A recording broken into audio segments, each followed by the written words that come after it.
So I wonder whether we have Carlo Petrini with us. Carlo, welcome.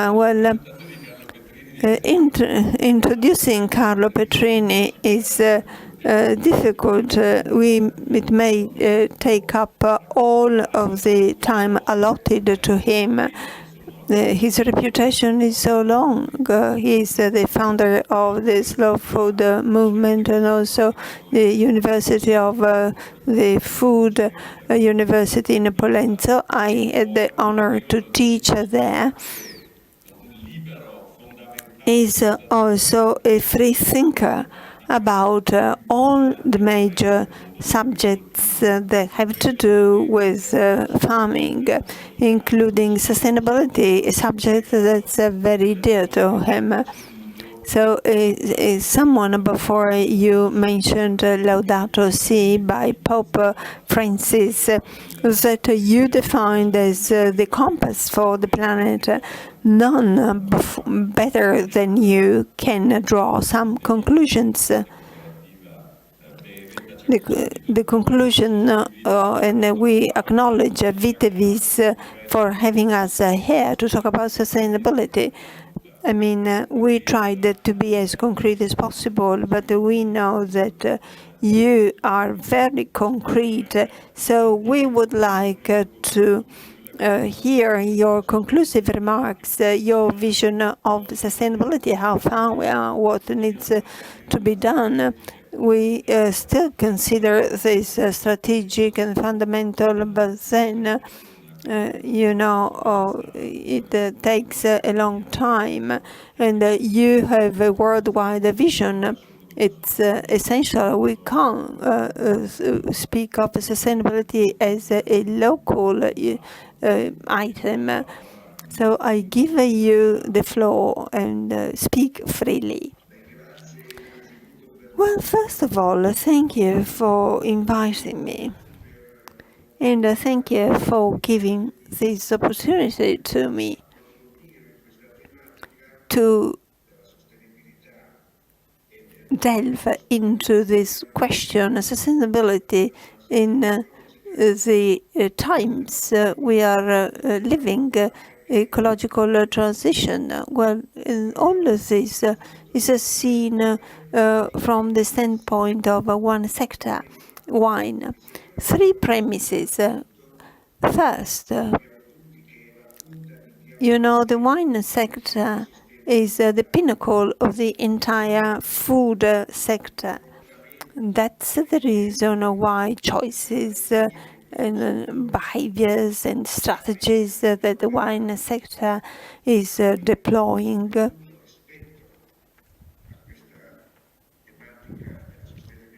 with regard to environmental sustainability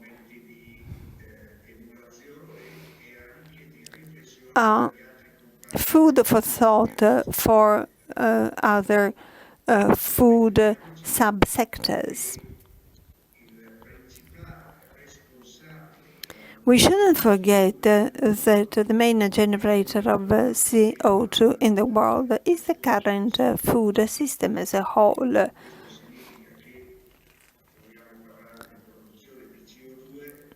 Talking about CO2 production, the overall global food production system is responsible for 37% of CO2 generation. One tends to blame mobility, but this accounts for 17% versus 37% of the food industry.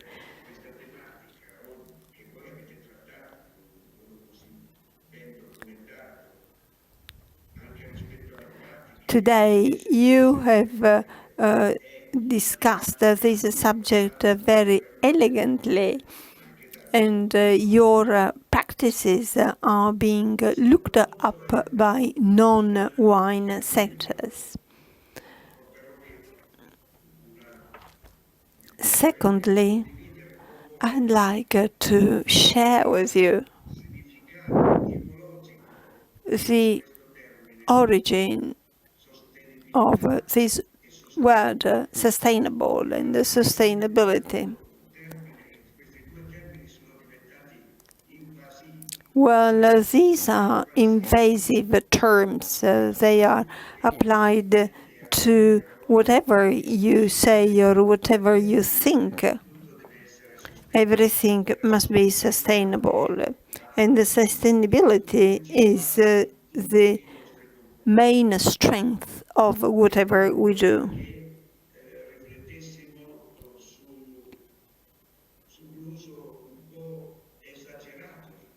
So I'd like to point out that these terms are overused or even abused. Well, in the Italian language, sustainable is connected to the verb sustain, meaning support in English. Many suggest that the current good practices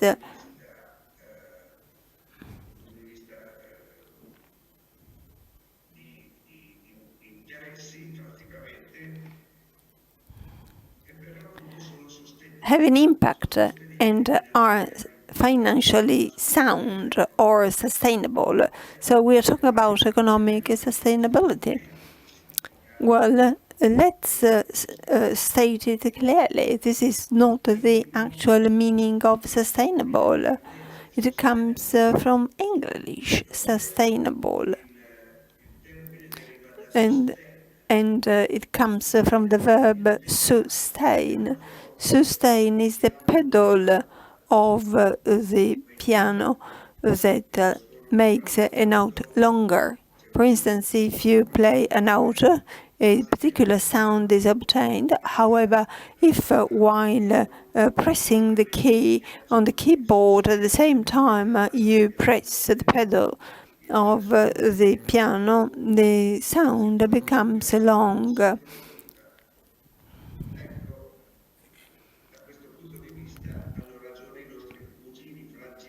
So the French are right. They translate sustainable with durable. So the very essence of sustainability is making sure that our behaviors, our actions, and our practices, be it individual, collective, corporate, institution, or association, well, as I said, our practices are to obtain durable results or long-lived results. So the results may be products or classes of products, but they can also be directions, for instance, social, political, or economic approaches, and the results must be more durable.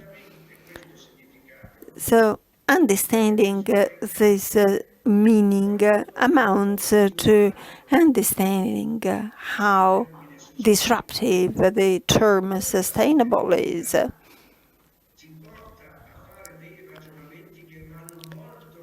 Sustainability is not only good practices. There is more to it.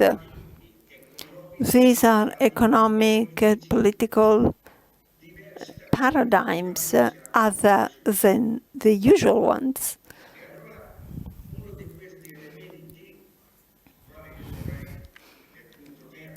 The third point I'd like to draw to your attention is the following.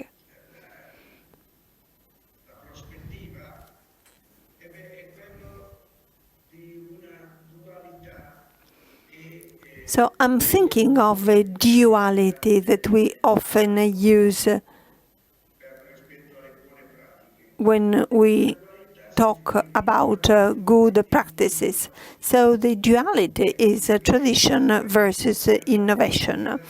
I think we should get over this dualistic approach, whereby tradition looks back to the past and to the conservative practices while innovation carries a more forward-looking approach.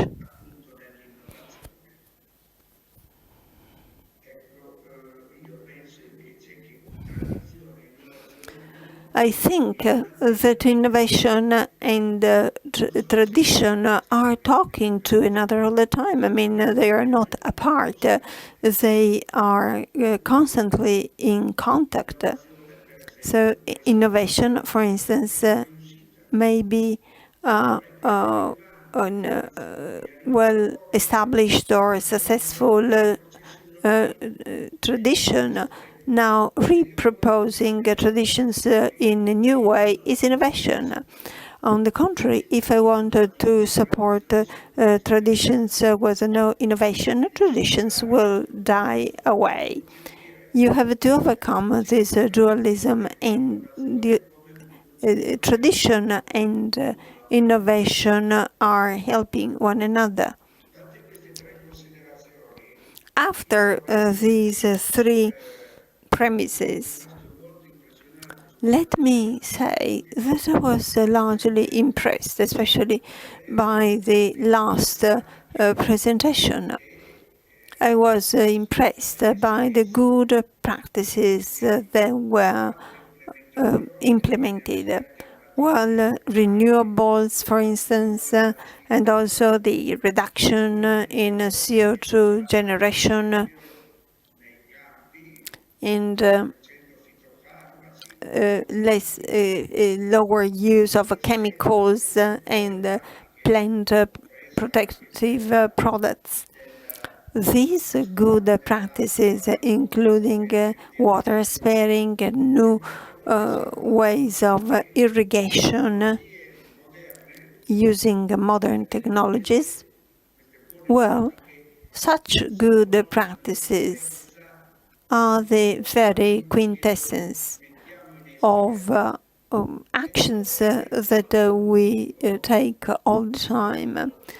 The production world has been quicker in adopting such approaches, quicker than the political spheres, for instance.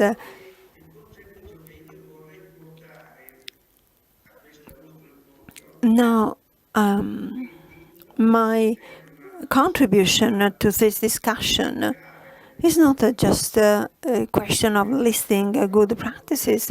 This has been done, and indeed it is still going on.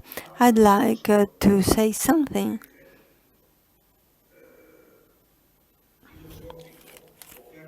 about a philosophical approach. A philosophical approach.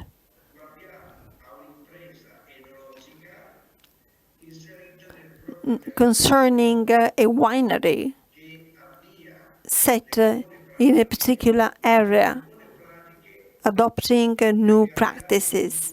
But of course, new practices are taking place in a context where some distinctive features are the very building block of sustainability.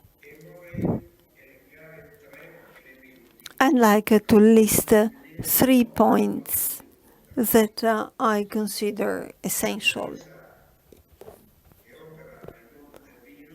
Now, a winery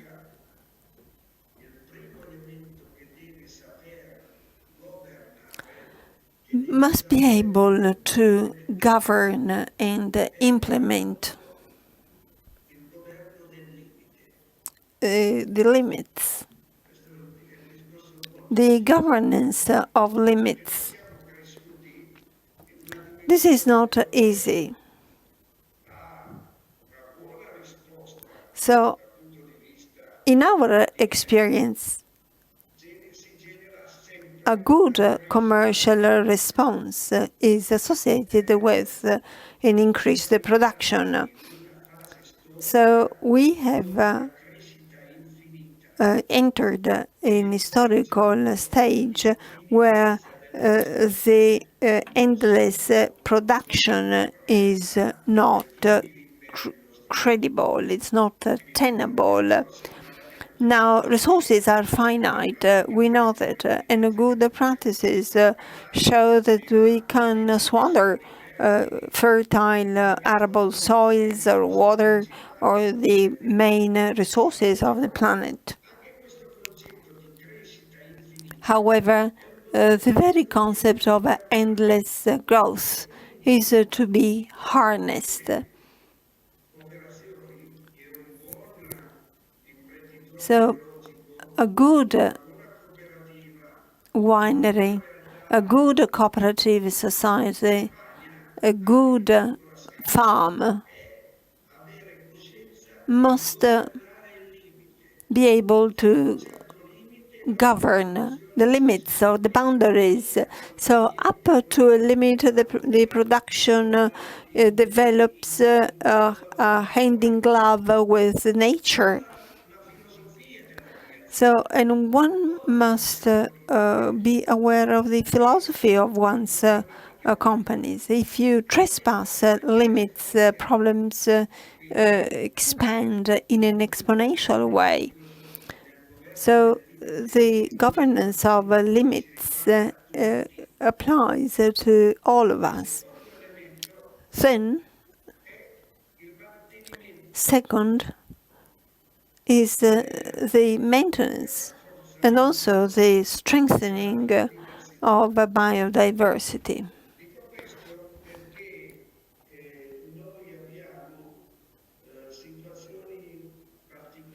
I'm saying this because in the wine sector, there are particular developments.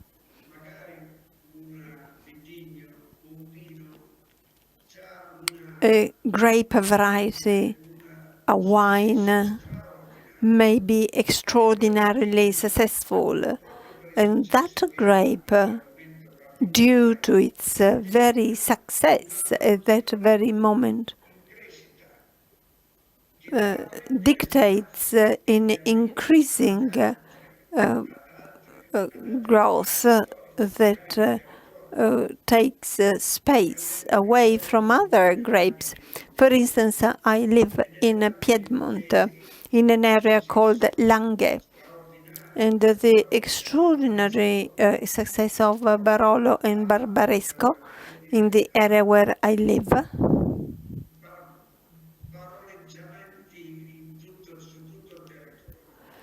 is dominating all over the area. So Dolcetto and Barbera are uprooted. So this happened also for Prosecco and other historical grapes that has had a history and their own identity and their connection to the area. They disappear as a result of the success of a particular grape, but the success can be temporary. And as a result of the success of some grapes causes the demise of others. And this minimizes biodiversity as compared to other crops. If I'm thinking of the landscapes of the Langa where I live, if I think of the landscapes of my youth, where the grape lived together with weeds, and there were also little woods. Now the landscape is one and the same, vineyards only. Be careful, this is a loss of biodiversity. This, in the long term, you will pay this dear. And the producers will also pay a very dear price, because biodiversity will make sure that insects would live in the territory and discharge their roles. Today, all the little woods have given room to vineyards. This choice that one has to be made, I mean, biodiversity should be maintained. This is not an ethical, but it is a strategical choice. I'm telling you this because the success of one grape is time limited, and when its success story stops, then you don't have any other weapons to win back a biodiversity that has been present locally for centuries. So one has to fight for biodiversity. Then there is another point. Well, these points may sound general, but they are substantial. They are behaviors, they are indications.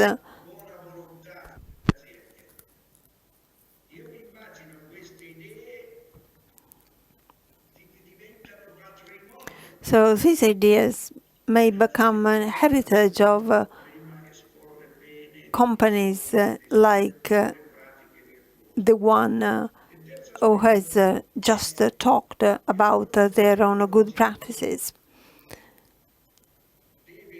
A winery must be respectful of the land and of the local residents. In the boroughs or villages where vine growing is dominant, there are other citizens that have nothing to do with the vine growing. There are communities, and these communities have contributed to the production of many products, such as including grapes. However, if grapes become all invasive, if the impact of wine tourism becomes uniform, then a situation exists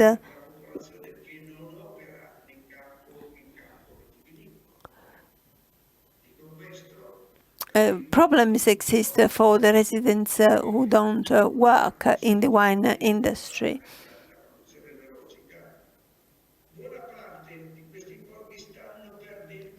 Many of such villages are losing social living or networking.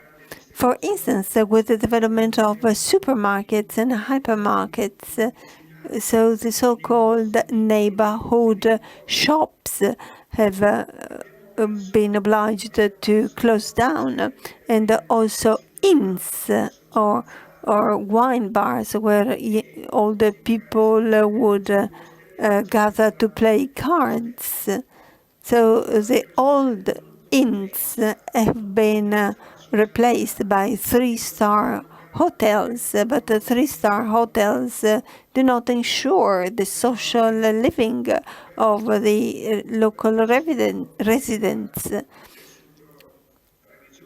And also, the parishes don't exist anymore.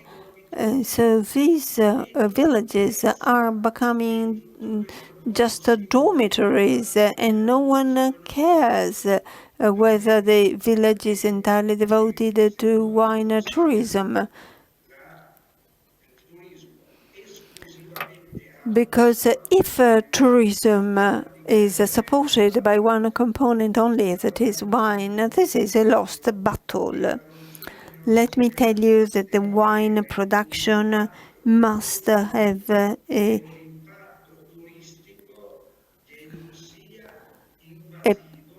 an impact that's not invasive, that must be in line and in keep with the history and the population of the place. I like saying that a sound tourism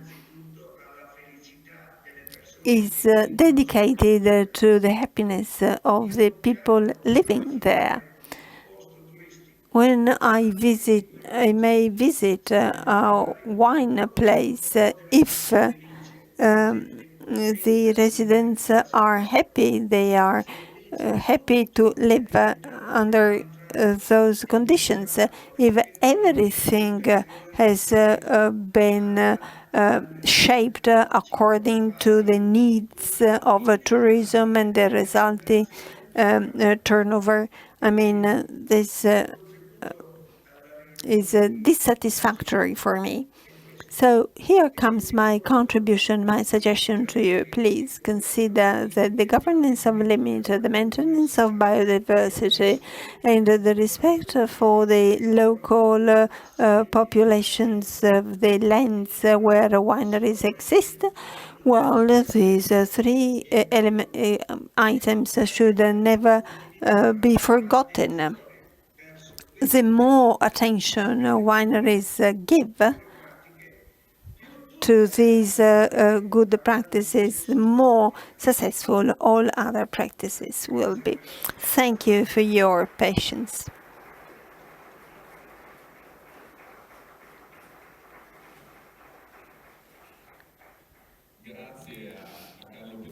Thank you, Carlo Petrini. He has addressed the key points about sustainability. So the origins of the world, the etymological origin, and the proper use of this term, not abusing or misusing it. And also what he said about the borders or limitations is very important. So that's the very start in order to implement good practices. I'd like to take up a bit more of your time. So it is very late, especially in Veneto, where in the past people used to have a lunch early.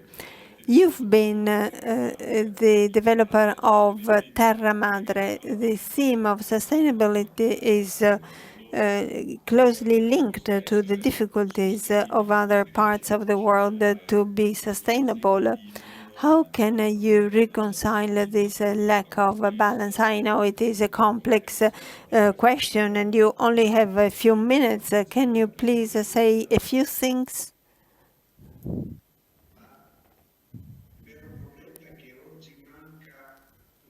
The real problem is that there is no such a thing as an international governance, and the themes facing up requires different responses between different areas.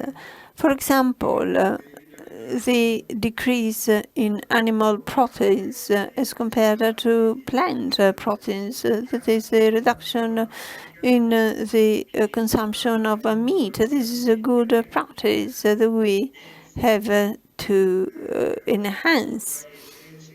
In this country, 95 kilograms per head per year.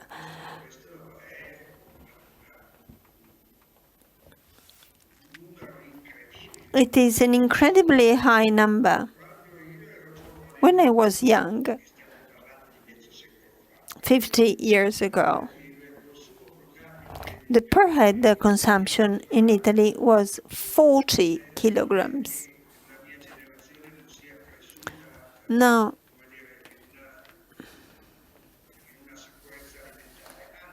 in my generation, there was indeed food security.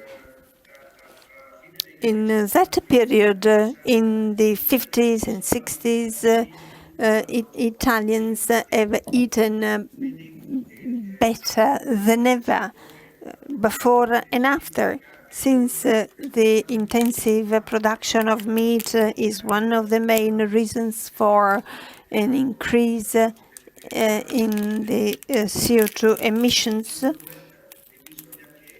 Something needs to be done about it.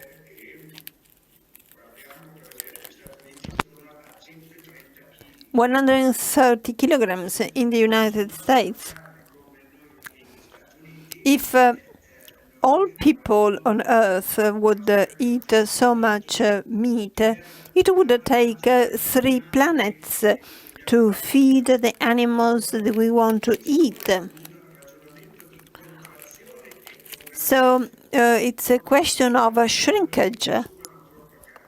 Many eat too much water, and others eat too little. In the sub-Saharan Africa, the per head consumption rate is 5 kilograms per year. Well, you can't decrease the amount of meat under such circumstances. At the same time, since there is no international governance on these things, per portarne molti altri, non c'è una governance internazionale, è importante che le società. Since there isn't an international governance in all countries, civil societies, through individual or collective behaviors, through schools and education, they must make sure that these recommendations are applied. So knowing what is taking place in other parts of the world would make us aware that we are responsible of 2 injustices. The first is an interrelational. The world we're going to pass down to the following generation is not the one we found. It's going to be worse. And this is injustice towards the future generations. And the second one is that the developed world, our world, has been responsible for the increase in the generation of CO2, talking about climate change, by 80%. So the injustice that we are responsible for is paid by the third world. They will pay more, they will pay dear, the south of the world, which is not responsible for it. It's not the cause of it. They are the victims of it. So you must be aware that this injustice exists exactly now.